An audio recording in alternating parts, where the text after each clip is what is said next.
Hey friends, welcome to another episode of Generation Tech. My name is Ben. My name is Alan. And as you can see from the title of this video, we are going to be asking the question, can Episode 9 save Star Wars? Now, it isn't really a secret that The Last Jedi, Episode 8, wasn't really that popular, and because of that, fans didn't really flock to go and see the Solo movie, which I think is a real shame because I really did actually like that movie. Yeah, it was definitely a film that I think it was designed for fans. Yeah, to be honest, it was awesome. It was really a fan service film. So it's a real shame, and so we are just wondering, can Episode 9 save the Star Wars franchise, or at least the box office figures? Because other stuff in Star Wars is still pretty popular. The comics, the new Clone Wars is coming out, which I think a lot of people are going to be interested in. But can Episode 9 get people back to the theater? Well, I think really the news that Clone Wars is back for one season has made me more optimistic. It shows us that Disney is obviously listening. You know, they are trying to make amends because Clone Wars is really popular amongst the hardcore fans. Yes. All right, so I want to talk about what J.J. Abrams needs to do to save the movie. And I've got a few points, and I know you have a few things. So my first point is give us the story we want. And what I mean by that is that in The Last Jedi, well, let's go back to The Force Awakens. So in The Force Awakens, J.J. Abrams kind of developed several characters, right? Poe, Finn, Rey, Kylo Ren. But in The Last Jedi, a lot of these characters were all separated. Like Finn was off doing his own thing with that new character, Rose Tico. Rose Tico. Yeah. Poe was basically doing his own thing, getting slapped around by Princess Leia.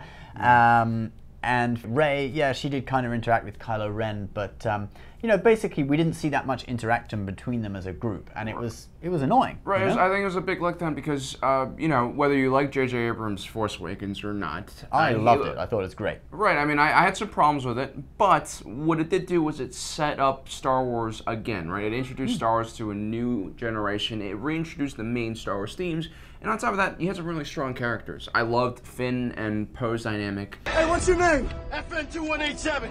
F... what? That's the only name they ever gave me. Well, I ain't using it. FN, huh?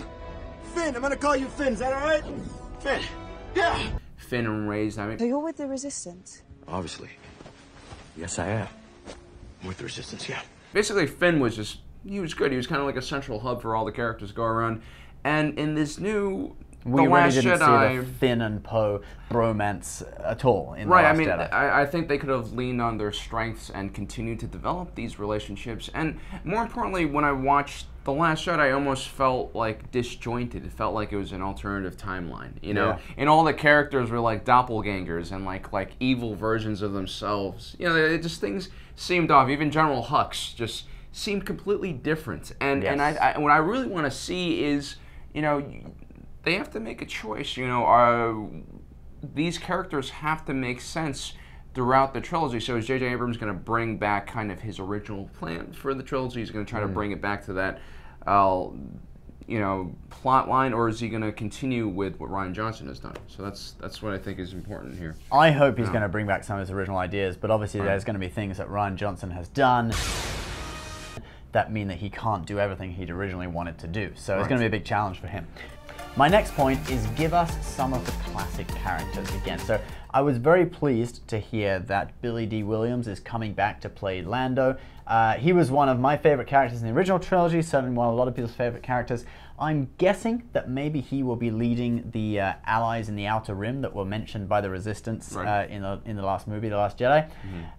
But there is one thing. I really hope they don't bring him back and then kill him off like they've done with Han Solo, like they've kind of done with Luke, like they're going to have to do somehow with Leia because, of course, tragically, Carrie Fisher passed away. I do not want to see a Lando death scene. Yeah, I do think it'd be amazing if we see Lando. Well, we will see Lando, but we see kind of the smuggler alliance. You know, we see like maybe the Hutt cartels, because we know at this point, well, maybe some of you guys don't know, in the novels at least, the First Order has had some dealings with some of the underworld to help them surpass like government sanctions, right? From the Republic. So what happened during this time was the Hutts actually lost a lot of power because they weren't dealing with the Hutts; they were dealing with I forgot, the Nikito or something like that. Yeah. So the Hutts are kind of actually not in charge anymore. So what you have is maybe another battle the Resistance. because the Hutts have an incentive to you know, fight against the First Order, you know. Yes. And so we have Lando bringing in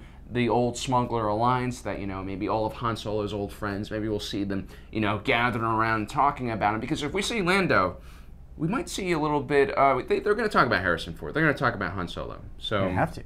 Yeah, because he's going to be like, oh, where's Han? You know, and they have to explain that to him, that he died. Well, anyway, I'm looking forward to seeing the seedier underworld. And I think when we talk about seedy underworld, we also think bounty hunters, right? I mean, is there a possibility that Boba Fett will come back? We know there's a standalone movie for him coming out. And It'd be great if they brought him back to kind of set up his standalone movie. Yeah, and we don't know what period his standalone movie. Well, I think it's him crawling out of the Sarlacc pit. Is that how it starts? Yeah, sort of disgusting, like Sarlacc saliva all over him and crawling out. And right. I mean, I think it'll be fun to see Boba Fett. You know, his background is like, oh, they're still making stormtroopers to. You know how Boba Fett's relationship with stormtroopers. I always thought they were just kind of like inadequate compared to himself being a Mandalorian. He's unaltered.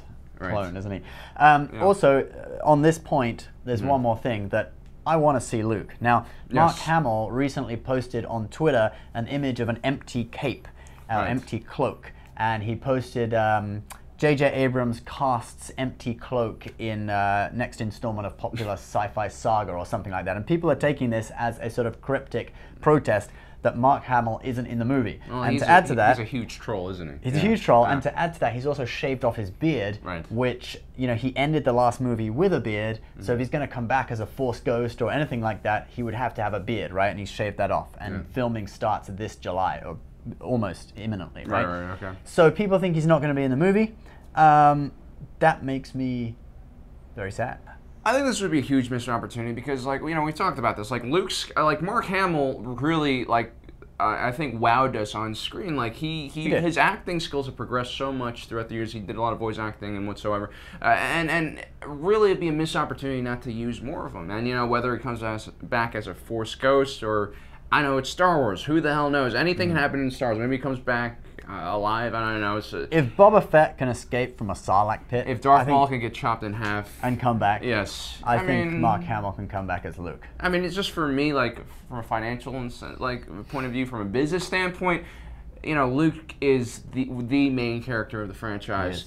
People have invested like 30, 40 years of time in him, and he's finally like, listen, Mark Hamill wasn't a great actor back then. He wasn't. But he's good now. He's pretty good now, and in that mentor role, again, this whole thing about the past must die, fine, I get it. But there's still room for mentors. You know, why not keep them around? And it doesn't mean literally everything from the past must die. It just means let go of some things from the past. Mark Hamill's got a few more years in him, and he's enthusiastic. He's a fan favorite. You know, put him in. All right, so Luke must come back. All right, that's what the fans want. But that leads me on to my next point, which is include some Legends content or some content from the comics, novels that fans love. Okay. Okay. And I want to talk about this because there is a rumor going around on the internet, which you know, it's probably not going to happen. Just like the rumor that we thought that Snoke was actually the corpse of Darth Vader possessed by the Force ghost of Palpatine. Right. It's not true. The head shape wasn't right. But the scars really were in the same place. Anyway, so this actress Kerry Russell, she apparently is in talks with J.J. Abrams to be in the movie. No one knows who she's playing, but some people are suggesting that she is going to be playing Mara Jade. Right? Yes. The only way this could work is that if there were flashback scenes, because obviously Mark Hamill is 66, Luke Skywalker, he's around that age in his 60s, so he's too old. The actress, Kerry Russell, is 42. So, knowing that Mark Hamill has shaved off his beard, what I'm thinking is obviously going to happen is that there are going to be flashback scenes of Luke with his wife, Mara Jade. They'll use makeup to make you know, they'll dye Mark Hamill's hair and use makeup to make him look a bit younger, smooth out his wrinkles a bit. They could probably make him look about 20 years younger, maybe 45 years old. Okay, she's 42. She could look late 30s, so about the right age. And we're gonna have flashback scenes with Luke and Mara Jade. It is gonna be awesome. Highly unlikely unless Mark Hamill is directing the next movie, because Mark Hamill. I mean, like, why don't they do that? Mark Hamill always complains. Mark Hamill always complains that Luke, like, throughout the years, never gets any except from Leia, who's his sister. And he didn't even got past, he didn't even get past first base with that. Which is probably a good thing. Which is good, actually. Yeah, but, like, I mean, like, from a Mara legal Jade's point a of view. fan favorite. She was like one of the hotties that happened after the original trilogy. So yeah, I mean, we'll see. But for me, not necessarily a Legends character, but for me, it would be interesting is to know what happened to Thrawn. And I think that they're probably going to go into the unknown region, right? Or at least to the outer areas. I think this is a really big stretch, but to me, Thrawn was always one of the more interesting characters. Drop a hint about Thrawn, similar to what they did with Darth Maul at the end of Solo. You know, where at the end of the movie you kind of see Thrawn or get some clue about what he's doing, and then there's going to be another spin-off movie about Thrawn. That would be awesome. Yeah, because there is a very interesting part of First Order lore. It's when the Empire first escaped to the unknown region, they had some really terrible times out there. I mean, there were all sorts of crazy aliens killing them. They had hard times just surviving. That's where Snoke came in and kind of helped them out. But who's also from that area? Thrawn. So you know, that for me is it's almost 100% not going to happen. But it'd be amazing if we just saw like Thrawn. Get ready to have your dreams crushed. Like with the last movie. Anyway, my last point now, which is JJ, you have got to answer some of the questions that you left us hanging on at the end of The Force Awakens. Like, who are Rey's parents? Who is Snoke? Those are the primary two. Also, where does Finn come from? Is he the son of Mace Windu? I'm sure he's not, but you know, I'm sure he's not. But well, I think the big thing is the Snoke thing, which is killing Snoke, was just stupid because stupidest thing you got a trilogy. You got to build the bad guy up, right, to some degree, or at least hint that he's there. You know, like the Emperor's hinted being there, although he doesn't appear in the. Maybe Snoke will be like Voldemort in Harry Potter, and he'll come back as a very small thing, and then he'll like grow. No, but I want to know more about Snoke just because I thought he was a really interesting character. Yeah. I mean, it's mentioned in the novels. There are tidbits here. Ryan Johnson said something which really annoyed me. He said that. Like when people criticize him for not giving more of Snoke's backstory, he said, well, you know, during the original trilogy, you didn't know anything about Palpatine. You didn't know where Palpatine came from. It's like, Ryan, they didn't know it was going to evolve into this massive thing with the whole expanded universe and everything back at that time. You know? Well, for me... Now people expect huge backstory in Star Wars. It's like, goes without saying. Fine, backstory, not so... The whole thing is like, he killed Snoke because it was unexpected and it was a twist and it was interesting in that moment. But he basically screwed over whoever was going to come next. Yeah, The Last Jedi to me was so disjointed from everything. It was just like, I want to make my movie, screw everyone else before and after. Good luck making the trilogy work. I can't believe Kathleen Kennedy allowed it. It's crazy. Yeah. But Snoke, I want to know about Snoke. Right, I'd argue that we already figured out the right thing. We did a whole convoluted theory. I don't know how we came up with the answer that she was a scavenger, but we did it before The Last Jedi came out. You did that, but I don't necessarily... I mean, maybe... It could be fake. It would make sense that her parents were scavengers because she's a scavenger. Yeah. But I really liked the theory that her parents were Luke's students and they were killed by Kylo Ren, and that would set up a really epic last battle. Because if she finds out, you know, right now she's kind of getting a bit close with Kylo Ren, like being tempted by him. But in the next movie, halfway through the next movie, if she finds out who her parents were and that they were Luke's students and they were killed by Kylo Ren and they sent her to Jakku for safety, she's going to be like really determined to go and fight Kylo Ren in her last showdown. There's a timing issue with that. Okay, what's the timing issue? Rey's already on Jakku. When? When the temple falls. Maybe, but her parents dropped her off on Jakku because we know that the ship that left Jakku was her family's starship. So maybe they knew there was danger coming, they dropped her off on Jakku, then foolishly went back to the temple and got slaughtered. Or it could be that daycare is expensive in the core worlds and they sent her off to an outer world daycare, nursery school / scavenging post. Yeah. But whatever it is, I mean, I think it'd be nice. To be honest, though, I'm not expecting anything. I think J.J. Abrams is going to have... He's got to give us something. Maybe. Star Wars has a tradition of this. You know, you didn't know who Luke Skywalker's father... The tradition is father. They solve it in the novels and cartoons and comics and stuff like that. I guess so. You didn't know who Luke Skywalker's father is, and then suddenly in The Empire Strikes Back, you're like, whoa. Yeah. You know, who'd have thought Darth Vader was Luke Skywalker's father? People want that. You know, there were so many YouTube videos about it, proposing whatever. So you got to give us something, JJ. The ship has sailed because Ryan Johnson screwed everything up. But listen, J.J. Abrams has a huge kind of task before him. We believe in you, JJ. I believe in you. Like, I honestly, like, The Force Awakens was a rehash, and I had problems with it, but at least it made me feel like I was watching a Star Wars movie. Whatever you do, don't have a massive battle station that has to be blown up in the next movie. There is with JJ, there is the potential that he's not that creative. And Disney, you have a year and a half to repair,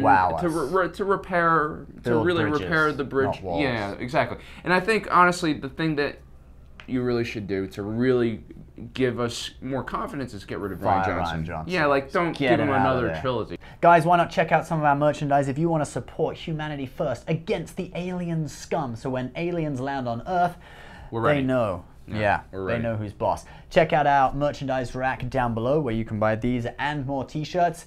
As always, please subscribe, and if you're watching this, you are Generation Tech.